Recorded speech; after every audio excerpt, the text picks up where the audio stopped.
emergency alert system, and that keeps us safe in dangerous times because when cell and internet services are down, AM radio might be your only lifeline. Now text AM to the number 52886. Tell Congress that we need AM radio in our cars. Text AM to 52886 today. Something sweet is now on My Deals. Get $60 worth of gift certificates to Icing for Isaac for only $30. Icing for Isaac is a whimsical boutique bakery. They offer a beautiful garden room that is perfect for meetings, remote work, or catching up with old friends in a peaceful environment. They also offer a kids room, a safe space for kids to play while you catch up with other parent friends or relax with your own treat. Head over to MyDealsFortWayne.com to get your deal. Live from the Hoopy Insurance Services Studios, this is WKJG 1380 AM, 100.9 FM, The Fan, Fort Wayne, Indiana.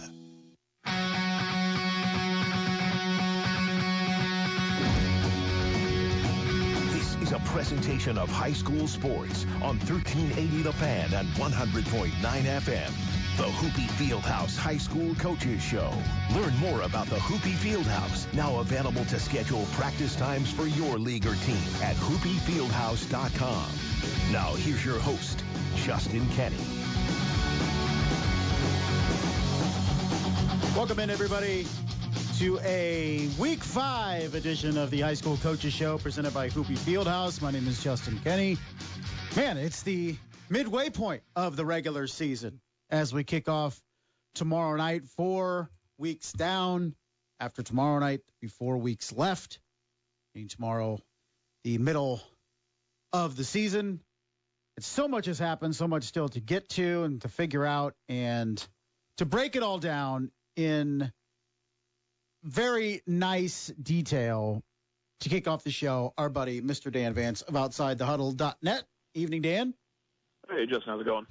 Doing well. And when you look at the first 4 weeks, Dan, we're a month into the season, is there a surprise or surprises for you through the first 4 Fridays of football?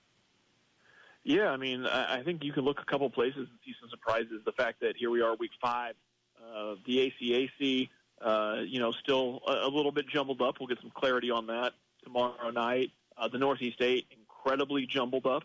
Some clarity on that tomorrow night, but still in weeks to come. And then even in the NECC, where, we thought we had probably some of the best clarity of any conference going into last week, and then we see Garrett, kind of come out of nowhere in ways to beat Lakeland, and kind of has changed that NECC big division last week. So, the surprise is that we don't have a lot of answers. I think we got a little more last week, but even in a game like Leo-New Haven, I don't know that we got a lot of clarity on which one of those teams is the better team in that mess atop the Northeast 8 right now. When you look at the Northeast Corner Conference, 2 teams jump out to me for the wrong reasons. Angola 0-4, Cherubusco 0-4. I think when we're talking surprises, that's up there, considering the success of those programs. Yeah, for sure. Definitely some growing pains for both those programs, both very young teams right now, and I think that they're definitely going to have the opportunity to right the ship throughout the year. Cherubusco does get a chance against a also 0-4 Prairie Heights team tomorrow night. One of those teams is going to come out of it, so a really good opportunity for them probably to be able to right that ship. And Angola has a tough one against Lakeland, but a Lakeland team that may be on a bit of a hangover. I think in the long term, you don't panic for those teams when you're looking at the next couple of years. But for this year, yeah, definitely the 0-4 is a surprise. Teams that are traditionally competing for those division titles. Wanted to ask you, Dan, about the games coming up tomorrow night, the big one in the area, Carroll and Snyder. These are the 2 teams we felt like the SAC would come down to this year. So far, that has been the case. And based on what we've seen through the first month of the season, how do we break down this matchup and what to expect at Spoiler tomorrow night?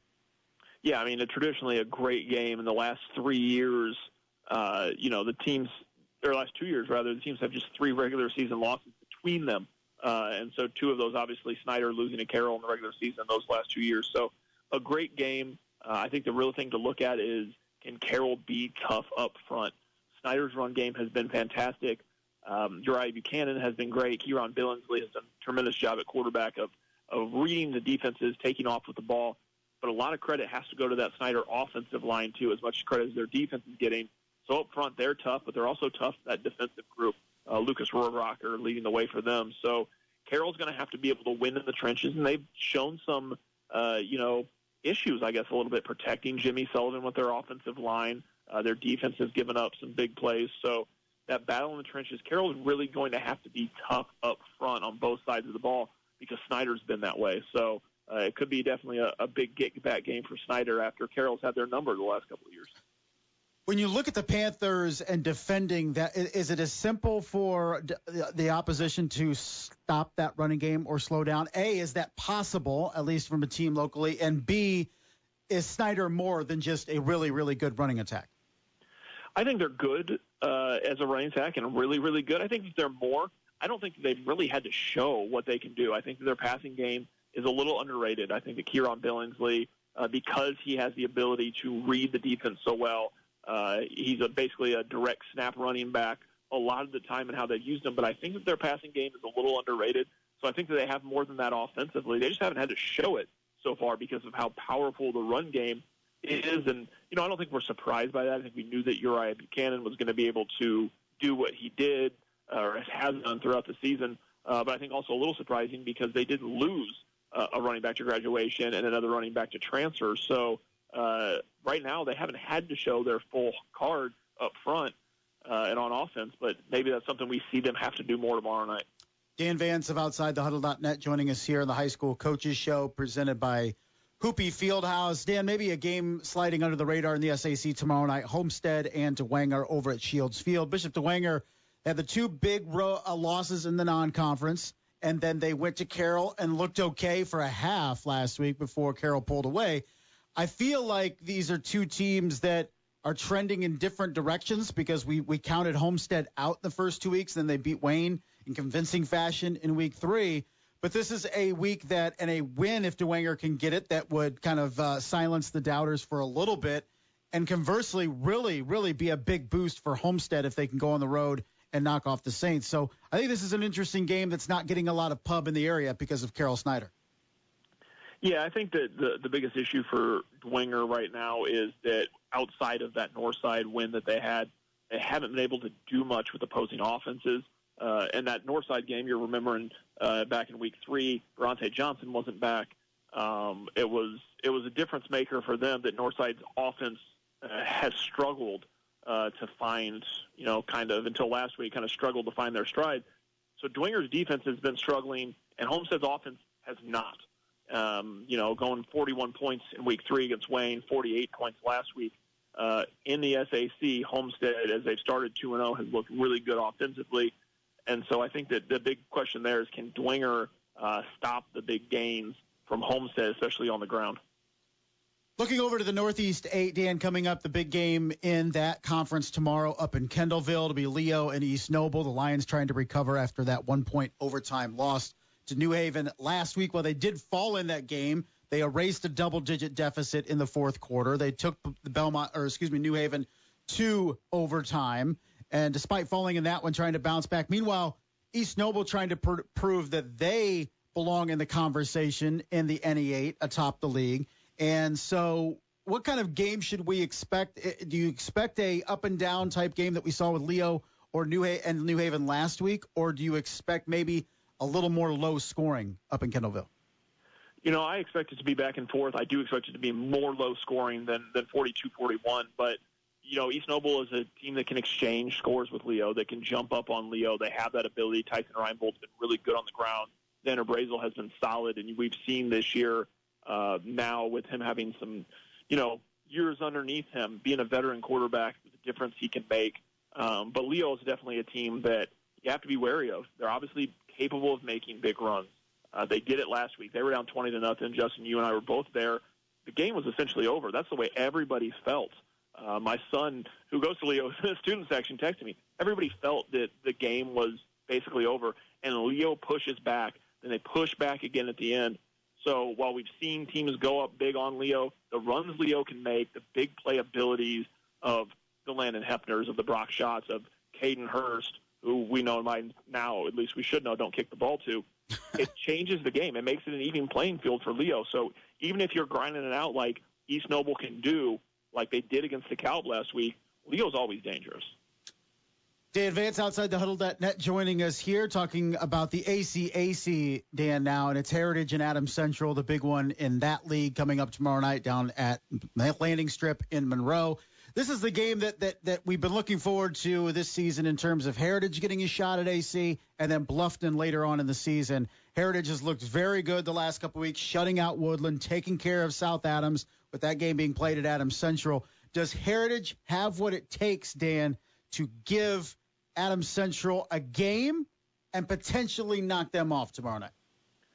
You know, I think that they have a chance to give him a game.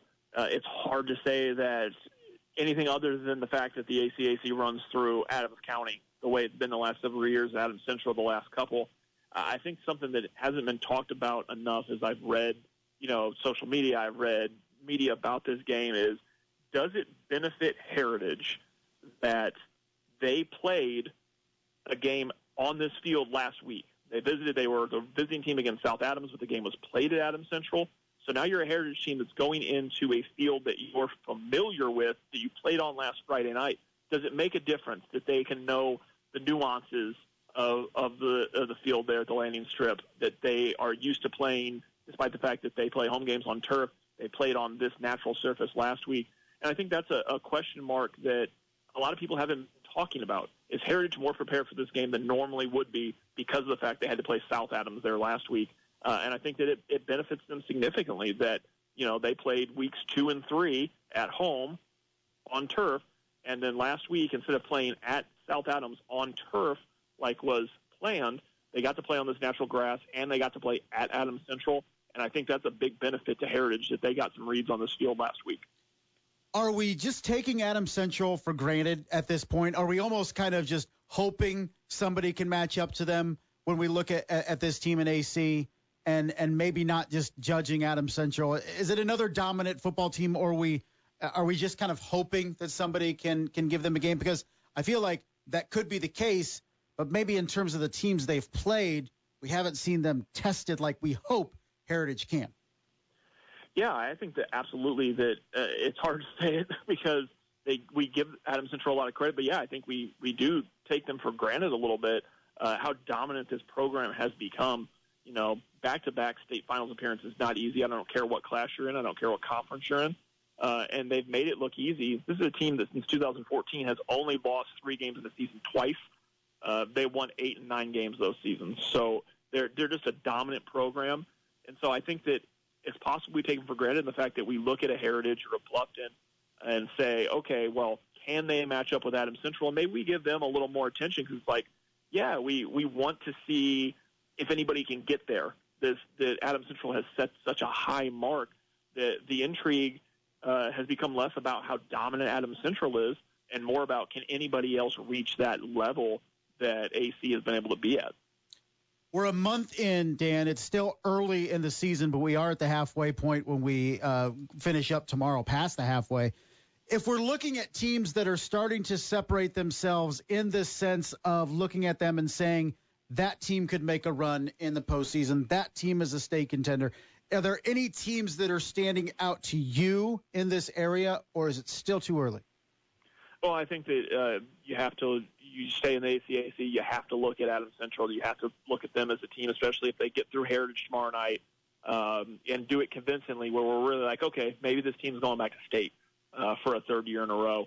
I think that Bluffton is definitely intriguing. We want to see them tested a little bit more than they've been tested, and so you look ahead to the back-to-back weeks at Heritage and then home against Adams Central. If Bluffton puts up good shows in those, even if they don't get wins, is Bluffton a team in 2A where we're like, okay, now maybe they can make a run past just winning a sectional like they did last year? And I also think that you have to look at Snyder. They've just been so good so far. And if they can avoid hiccups, Carroll's definitely the biggest test. But we look at Carroll and Homestead the next 2 weeks as the only true test for Snyder, I think, in the regular season, that we have to look at Snyder and maybe being able to be a team that can make a run towards state in 5A. Dan, before I let you go, I'm going to hit you with a basketball question. I know it's right up your alley, but I'm catching you off guard. But Byron Pickens moving down to Indianapolis. His wife is taking a job down there and exited the semi-state last year, falling to Flory Badunga and Kokomo in the semi-state. And this was a team that poised to be the best team in the SAC, at least on paper, to start the season. They're poised to maybe make another deep run in Class 4A. How difficult is it now for Wayne here in September to regroup and find a head coach? And have you heard any mutterings? Do they promote from within potentially to try to keep that continuity? But I imagine it's kind of a scramble mode for Gary Raber and Wayne over there. Yeah, it probably is. I mean, I've heard the rumblings of promote within, which they have a great staff there. Anthony Brewer, Greg Patterson, long-timers on that staff that are familiar. And I've heard rumblings that it's going to be from the outside. So it's definitely an interesting situation. Being this late, you're going to get somebody that comes in that is either going to be possibly a name that we recognize that would be great for them, or it's going to be within. And, that's a great opportunity, too. When Byron Pickens took that job coming over from Northrop, it was great to see a young, hungry coach, an experienced coach in the terms of he hadn't been a varsity coach, an opportunity. And so I think it's definitely an intriguing one and a job that a lot of people have to be interested in. Like you said, they're very good. You return an Indiana Junior All-Star and Javon Lewis. You return Preston Comer. You return Trey Dillard. You return Chase Barnes, who's probably a Division I basketball player when all is said and done. He's still got 2 years left. You bring over Kalen Williams-Thomas as a transfer. They're going to be very good. It's definitely an interesting situation, but a unique one in September. But ultimately, me as a basketball guy here in Fort Wayne, hate to see a talented coach like Byron Pickens, who really relates to his players, leave the area. But an awesome guy and an awesome family man, so understand his decision, and we always in the area wish him the best. And, Dan, you have coaching experience. You have coaching experience in the city. How important is it to have good, solid assistant coaches for something like this to happen, to kind of keep the team together and keep them moving forward at a time like this? Oh, it's critical. It's critical you got guys that not only care about the kids, that you have guys that can relate to the kids, that can, like you said, kind of keep it together. It's a time of uncertainty for us that cover the area and wondering who the next Wayne coach is going to be. It's a time of uncertainty for those administrators figuring that out. But it's a big time of uncertainty for that team, too. They were looking forward to making that run. They're still looking forward to making that run. So to have assistant coaches, guys that are still relating to them and talking to them and keeping their minds right as we build up to find out who the next coach is at Wayne. All right, buddy. Appreciate the time. Thanks a lot for the insight. We'll talk to you next week. Hey, thanks, son.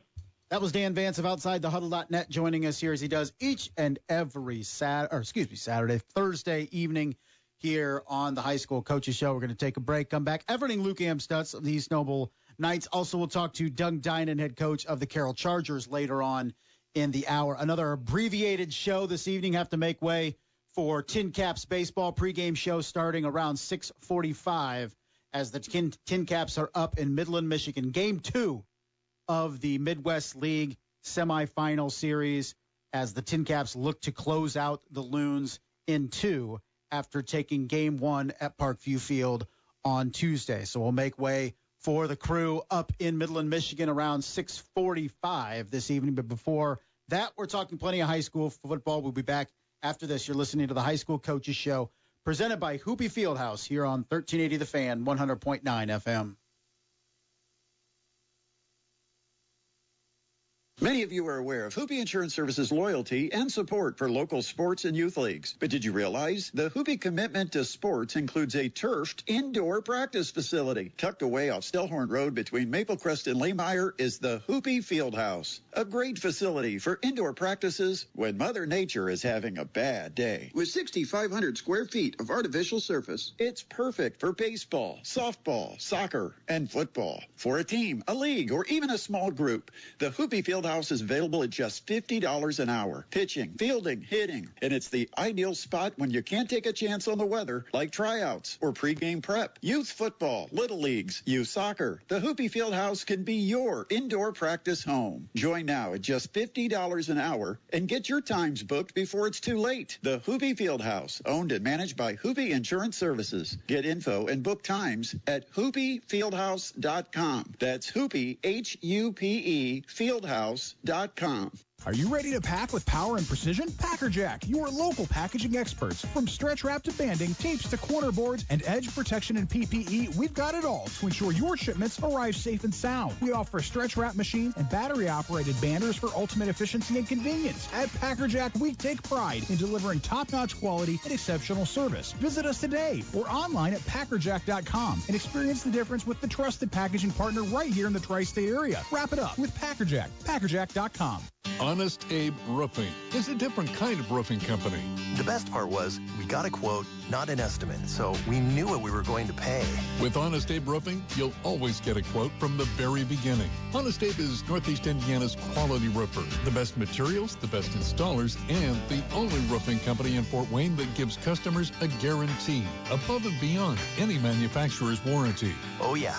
I'd definitely use Honest Abe again. Honest Abe Roofing, 286-ROOF. What's crack-a-lackin', Indiana? Fred Grody here from Grody Mitsubishi. And this September, I've got disco fever, so you can get a groovy deal on a stellar Mitsubishi you love. Here's the skinny. If your old ride's a bummer, bring it to me, and I'll help you drive a nifty new ride for just $7 down. Oh, Suki. So even if you're still making payments on your current ride, I want to help you ditch it and boogie down in a car you love, because right now you can drive for just $7 down. But Fred, what if my credit's a little funky? Don't worry, darling. My For the People credit approval process is out of sight. We've got good vibes with the banks and lenders who want to approve you. So ditch your old ride and drive something groovy for just $7 down. I'm Fred Grody, and I am a dealer for the people. Visit me between Lake and State on Coliseum. See all my rides at GrodyNation.com. That's GrodyNation.com. Peace out. Credit and $7 down required bank approval. Negative equity may be refinanced. Example, stock number R3910, $7 down, $199 per month for 72 months at 7.99% APR. Offer absolutely expires September 30th, 2023. I can't think of any way to improve upon the service that I received. Gibson's Heating and Plumbing is your independent American Standard heating and air conditioning dealer that is ranked #1 out of nearly 300 dealers nationwide in customer satisfaction. Here's what Gibson's customers are saying. The office is always courteous. Gibson's service tech is exceptional in his attitude and performance, and is friendly and efficient as he follows up and explains what he's done that day and what needs to be done if there's going to be a follow-up. Kudos to Gibson's for their outstanding service. Your independent American Standard heating and air conditioning dealer, Gibson'sHeating.com. Tuning into the baseball game, monitoring the incoming storm, catching your favorite talk show. These are just a few of the reasons more than 80 million Americans depend on AM radio each month. And did you know AM radio is the backbone of the emergency alert system, keeping us safe in dangerous times? It's reliable, free, and public safety depends on it. Text AM to 52886 and tell Congress we need AM radio in cars. This message furnished by the National Association of Broadcasters.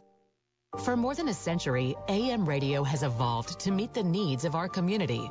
In their car, at home, or on the job, more than 80 million listeners depend on AM radio each month. AM radio is also the backbone of the emergency alert system, which keeps us safe in dangerous times. It's reliable, free, and public safety depends on it. Text AM to 52886 and tell Congress we need AM radio in cars. This message furnished by the National Association of Broadcasters. You are listening to the Hoopy Fieldhouse High School Coaches Show on 1380 The Fan and 100.9 FM. I strap shoes on my feet. Got to find a reason.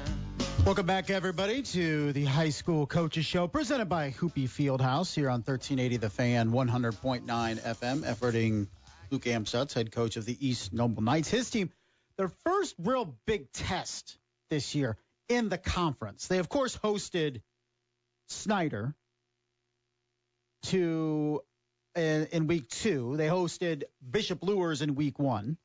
Absolutely demolished the Knights in week 1.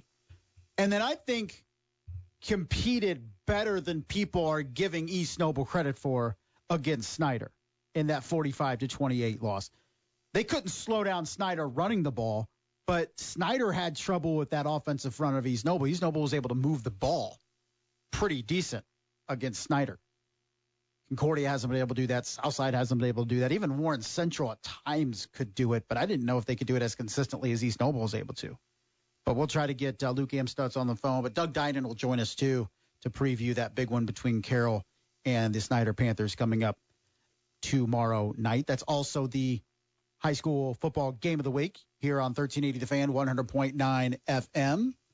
As you can hear all the action from Spoler Stadium tomorrow night between the Carroll Chargers, Snyder Panthers, 7 o'clock kickoff right here with Brett Rump and Shannon Griffith on the call. There's been some confusion in the SAC with the new division format and what games count and what don't in the standings. So if you look at the Northeast Corner Conference, they have two divisions, a big division and a small division, which is kind of like what we're starting to call the SAC divisions, even though technically it doesn't work because Northside's in the small and Dwenger's in the big.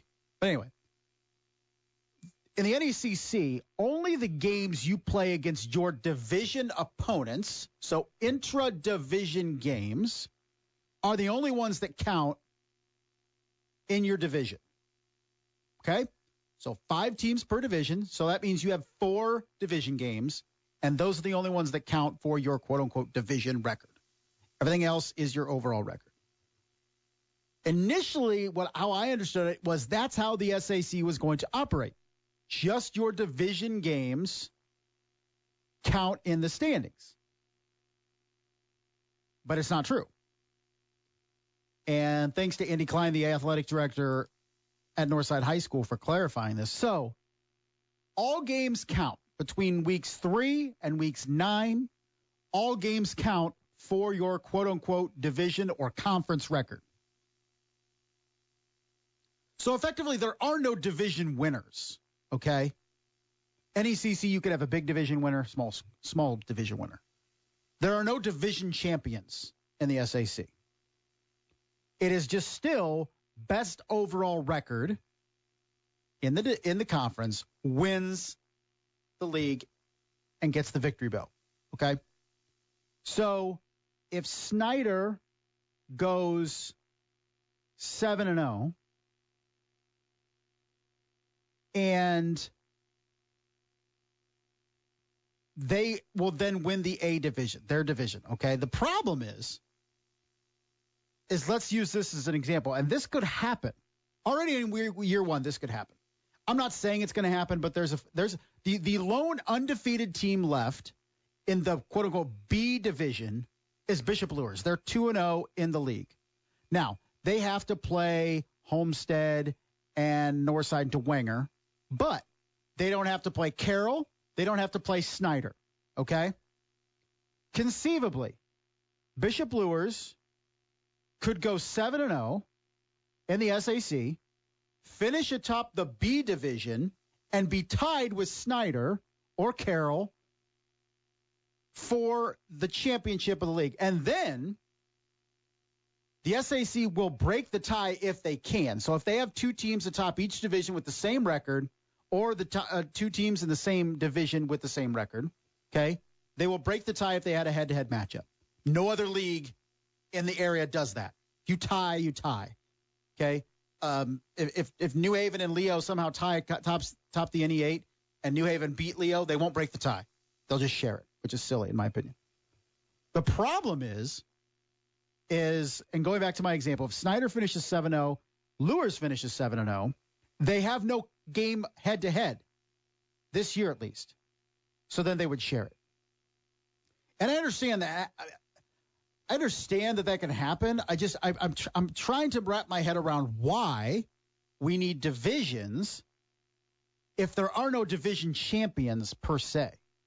You can still keep the same format of 2 outside of the conference games and then 7 conference games and rotate them without divisions. I understand that it's kind of trying to separate it so the B division teams don't play every single quote-unquote big school team every year.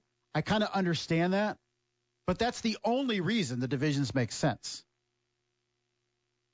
So as we understand it, every single conference game you play between week 3 and week 9 count. Now, the Northrop Wayne game in week 2, that does not count in the SAC standings. So Wayne is effectively 0-2, not 1-2, because that week 2 game didn't count. Basically, neither of those 2 teams could find an amicable opponent for week 2 in the non-conference, so they played each other.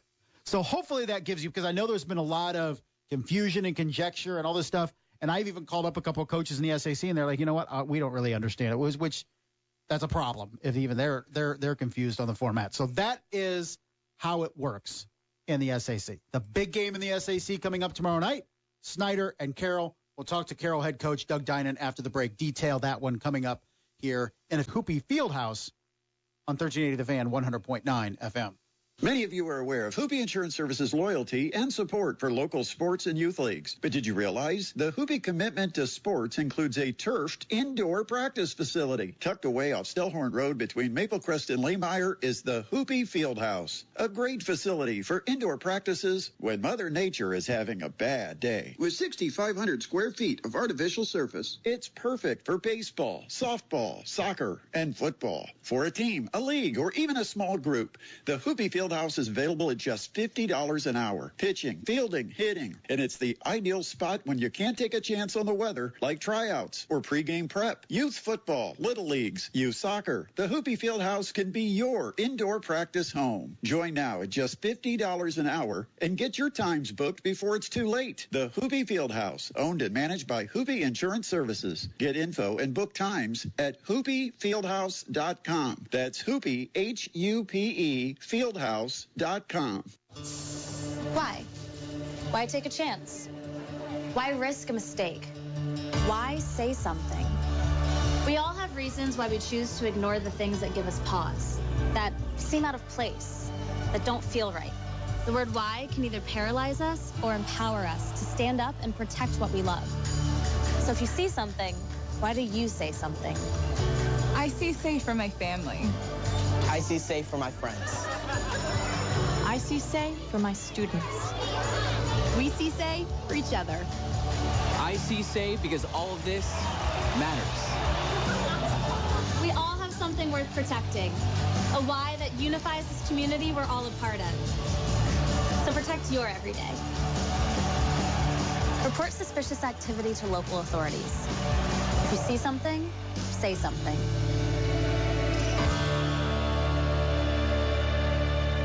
Welcome back to the Hoopy Fieldhouse High School Coaches Show on 1380 The Fan and 100.9 FM. Welcome back, everybody. Justin Kenny here on the High School Coaches Show, presented by Hoopy Fieldhouse. We'll make way here in about 10 minutes or so for the pregame show for the Fort Wayne Tin Caps. Game 2 of the Midwest League semifinal coming up in Midland, Michigan tonight. First pitch around 7:05. Tin Caps look to close out the Loons. They are up 1-0 in the best of 3 series. If they can capture a win tonight, they'll advance to the Midwest League Championship that will begin over the weekend. Tomorrow night, we'll have football here on 1380 The Fan, 100.9 FM. It'll be the battle in the SAC between the Snyder Panthers, Carroll Chargers, and here to talk about it, Coach Doug Dinan of the Carroll Chargers. Evening, Coach. Evening. How are you, Justin? We're doing well, buddy. How are you? I'm good. Enjoying the little freshman football out here. Beautiful weather, beautiful score, so all's good. Starting to feel like football weather, isn't it? Yes, sir. Yes, sir. Well, Coach, I know at least outside the program, we looked at that week 1 as always a rematch. I know HSC put a lot into it, thinking about it. But coming out of that game, did it impact your players, your team mindset going into week 2 or beyond, or was it business as usual? Because you guys have looked pretty good since then. Well, week 1 and week 2 was front-loaded on purpose. I mean, obviously, you know that by the quality of the schools and matchups that we faced. And that was designed so that we could understand the physicality that we have to play at, the speed that we have to play at. It answers a lot of questions for you, playing very, very good football teams earlier in the year. And so you're in that mindset of needing to play at that level throughout the entire regular season, carries into the playoffs. And so, yes, a lot was learned. Yes, improvement was made. And I think that that's very typical for all schools. There's going to be a big improvement from week 1 to week 2, but because you're going through all summer and then beginning of August, against yourself, and you don't understand, how fast you have to play and the speed of the game and the physicality of the game. So it was very beneficial for us. And I can imagine coming out of those first 2 games, you feel more comfortable about knowing what your strengths and weaknesses are, as opposed to maybe starting with a regular SAC schedule. Yeah, without question. As I said, Hamilton Southeastern and Warren Central are very good football teams. And, potentially, even teams that we face in the playoffs on down the road. So, it tells you a lot, and we understand a lot about our dynamics, about the character of our team and the identity of our team. And, Coach, when you look at it, being able to execute that last week, Dwenger hung around, but you guys were able to put him away in the second half. Take us through that game, because maybe people expected that game to be a little bit more lopsided early on, but I think people are doubting Bishop Dwenger a little bit, and I think they put up a good fight with you. Well, first of all, they're a very good football team. I mean, understand that. And then they ran the ball well. They came out and controlled the ball for, several minutes on their first drive and drove down the field and only came away with a field goal. And that was positive. I mean, our defense, played a lot of significant snaps, and they tried to control the ball, understandably. And our defense, held them out of the end zone the entire time. I mean, their score came on a blocked field goal. So that was big, and we have to be able to play physical football like that. Coach Doug Dinan, Carroll Chargers, joining us here on the High School Coaches Show. And, Coach, to manage the schedule you guys put together, you need a lot of experience, and defensively in particular. Ashton Pasetsky's played as advertised. Cam Lentz, Braden Steely. You look at Will Jeffries, who got a significant amount of action last year, Justin Anderson as well. How pivotal has that senior group been for you defensively through the first month of the season? Yeah, it sounds very cliched, but you're only going to be as good as your senior leadership. It really is. And those guys that, had Friday night experience for us last year, have stepped up and have, raised the level of everybody else. And that's what we ask for. Leadership is to influence others to play at another level. And they have done that. Do you ever, us outsiders, we take the quarterback position for granted. Oh, it's Jimmy Sullivan. Do you ever take that position for granted because of Jimmy? Well, he's a very good football player, first of all. I mean, his skill set is very high, and he's a very smart, has a great football mind. He can throw it around the field. He has very good running skills as well. We choose, not to run him because we'd rather him sit in the pocket and throw it around a little bit. But, it's hard. I wouldn't say we take him for granted, but, we add into and continually broaden the package that we have, because we do have him, and it allows us to broach those conversations of, what is our capability within our receiver core, our offensive line, that he can take us to another level. Hey, Coach, when you look at that skill position unit, it's not as experienced as it was last year. You have Hanson Hafner as that veteran there, but otherwise you're really bringing a lot of guys along. I know Nate Starks was around, of course, 1,000-yard rusher. But how has that group of wide receivers and running backs come along? Because there have been a lot of new faces thrust into starting roles for you this year. Yeah, without question. I mean, we're young. We are. I mean, we've got, 2 sophomore receivers that start. We've got a sophomore offensive lineman that starts, and most of them, other than center and Hanson at wide receiver, the rest of them are juniors. And so, that young group, takes time to develop. There's a lot of guys that did not have Friday night experience last year, and for that chemistry to be built, for them to understand the game, to understand coverages and fronts and defensive schemes that you continually see, it takes a little time for that to develop. But they're doing a tremendous job, and our seniors, Jake Wilson and Hanson are leading that side, and they're doing a tremendous job. Coach, when you and the coaching staff look at some underclassmen and say, okay, we feel like this player's ready, when you look at guys like Mason Bauman and Jaden Van Pelt and Eli Newhouser, the freshman, what do you need to see to make you think, okay, he's ready to handle Friday nights? Or do you really not know for sure until you thrust him into that position? Well, you can tell a little bit based upon, how physical they will play in practice against, varsity-level guys. How do they get off of, press coverage? How do they get open? Do they play fast enough? When they're running routes across the middle, do they not have fear and alligator arms to be able to catch that ball? And so that's it. And it becomes obvious, going against our own guys, if they're ready, if they're physically mature enough, and that's a big thing. Are they physically ready to be able to do that on Friday night against very, very, very good football teams? Speaking of being physical, we know how Snyder plays. We know what they've done this year. When you look at the priorities tomorrow night and what's going to be the most important, is it physicality? Does it come down to that when you're facing Snyder? Absolutely, it does. Yeah, I mean, their offensive line is going to be very well coached. They're going to be physical up front.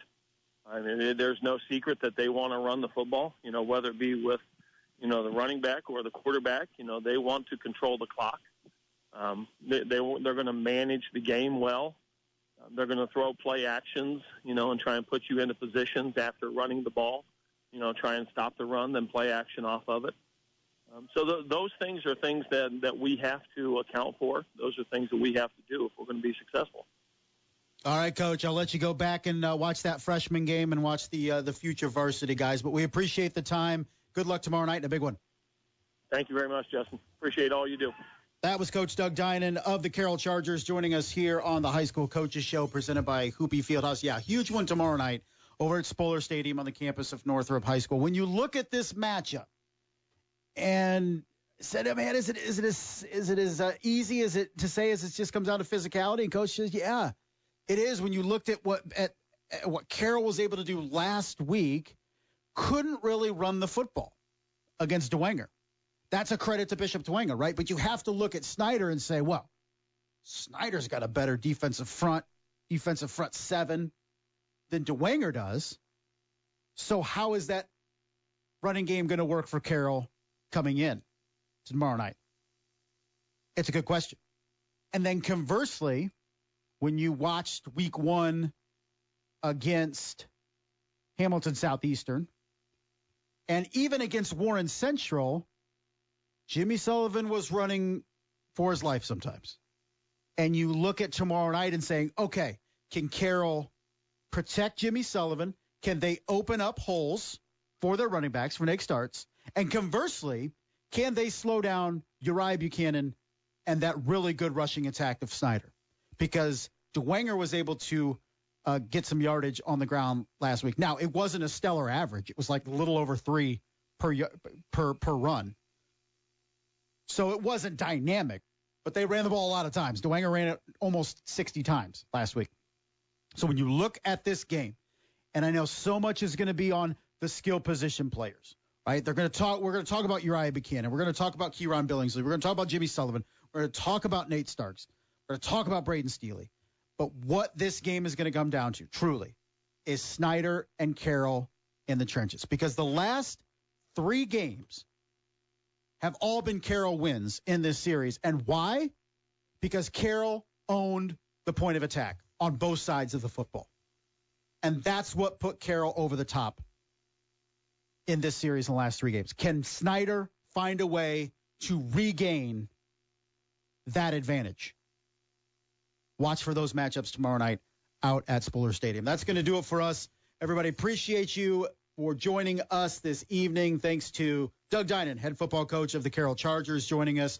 Also, Dan Vance as well of OutsideTheHuddle.net. We have to make way for Tin Caps baseball coming up. Pregame show in just a few minutes. Right here on these very same airwaves tomorrow night, 7 o'clock, first kickoff at Spohler Stadium, Carroll Chargers, Snyder Panthers. It'll be a good one. Make sure to tune in to Brett Rump and Shannon Griffith if you are not able to make it out there tomorrow night. We'll talk next Thursday, 6 o'clock. I'll be back. This has been the High School Coaches Show presented by Hoopie Fieldhouse on 1380 The Fan, 100.9 FM. Thanks for listening to the Hoopie Fieldhouse High School Coaches Show on 1380 The Fan and 100.9 FM. Now back to our regularly scheduled program. Many of you are aware of Hoopie Insurance Services loyalty and support for local sports and youth leagues. But did you realize the Hoopie commitment to sports includes a turfed indoor practice facility? Tucked away off Stellhorn Road between Maple Crest and Laymeyer is the Hoopie Fieldhouse, a great facility for indoor practices when Mother Nature is having a bad day. With 6,500 square feet of artificial surface, it's perfect for baseball, softball, soccer, and football. For a team, a league, or even a small group, the Hoopie Fieldhouse is available at just $50 an hour. Pitching, fielding, hitting, and it's the ideal spot when you can't take a chance on the weather like Podcasts by Federated Media.